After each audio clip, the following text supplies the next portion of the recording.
Hey, before we start, here's a reminder, we're still doing the charity drive.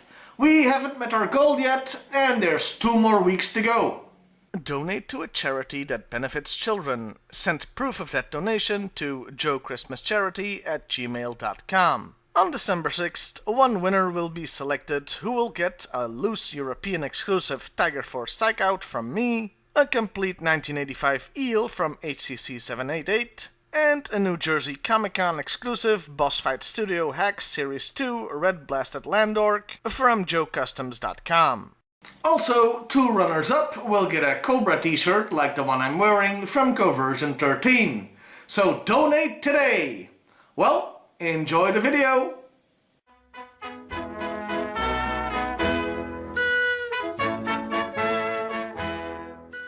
Hey, welcome to Half the Battle, and welcome back to Foreign Filecard Fun, where we take a look at what G.I.Joe was like in other countries.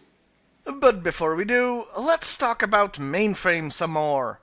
Because judging from the responses I got, people sure do love Mainframe, and who can blame them? I mentioned Hasbro lost a copyright or trademark to Mainframe at some point, since the 2008 version was called Dataframe. What makes this weirder is they did reuse the name in 1990, but not for a G.I. Joe character. Meet Mainframe. This figure was released in 1990 with all original body parts. And it's a Transformer. Yeah, occasionally Transformers and G.I. Joe would share character names.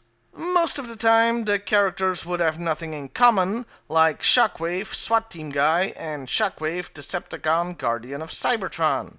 In this case, though, both Mainframes are computer experts, and one of them is literally a computer. I'll give you a hint. It's the one made out of metal. That doesn't count. It was a dream. The weird thing is, this guy was an action master, meaning he's a Transformer that doesn't transform. Yeah, wrap your head around that one. Hasbro made a line of Transformers that couldn't do the thing they are named after. Don't get me wrong, some of the toys look really cool. Hell, this is probably the most cartoon-accurate Bumblebee ever, but still. Transformers. It's in the name. And yeah, their accessories and vehicles did transform, but that doesn't count. Anyway, enough with this detour about Mainframe. Let's have some foreign Filecard fun, starting with Mainframe. Well, they couldn't just translate the name, since the closest term was grote computer, or big computer. Now, that doesn't really roll off the tongue. I guess CPU is another definition, and they could have used that, but it doesn't really work either. So, in Dutch, they went for disk, as in computer disk.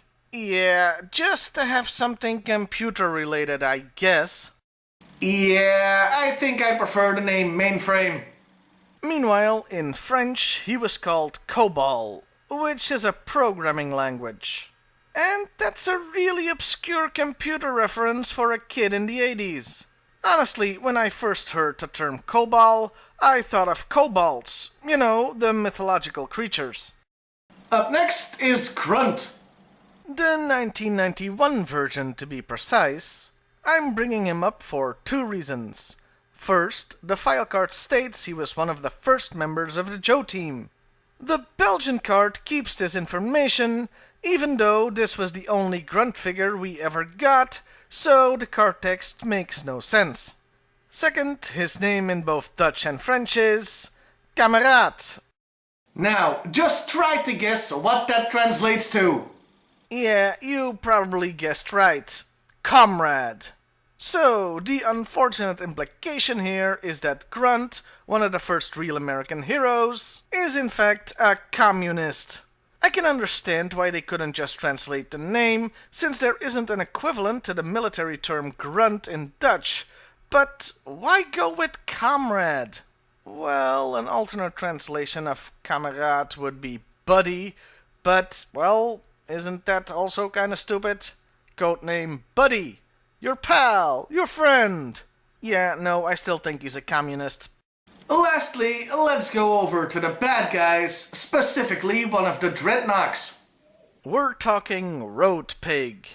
The Dutch name is a translation of the term, not the literal words. He's called Wegpiraat, which literally translates to road pirate, but means road hog or road pig.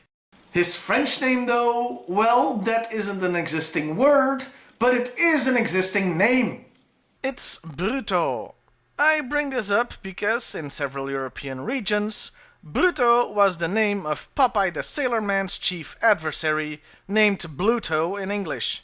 You can imagine this would have caused some confusion with kids, thinking G.I.Joe and Popeye were crossing over. No, I'm not doing a Would Popeye Work with G.I. Joe video. I mean, for one thing, they'd have to cram spinach into every story.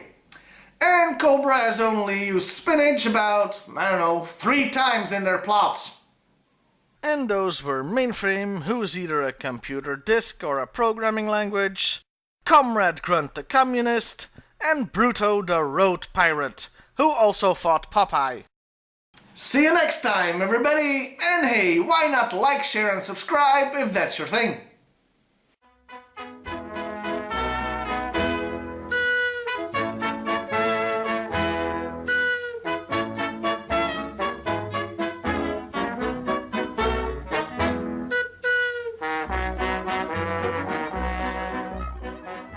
And your bollocks did up good, you did. Anyway, enough with this detour about Mainframe. Let's have some follow.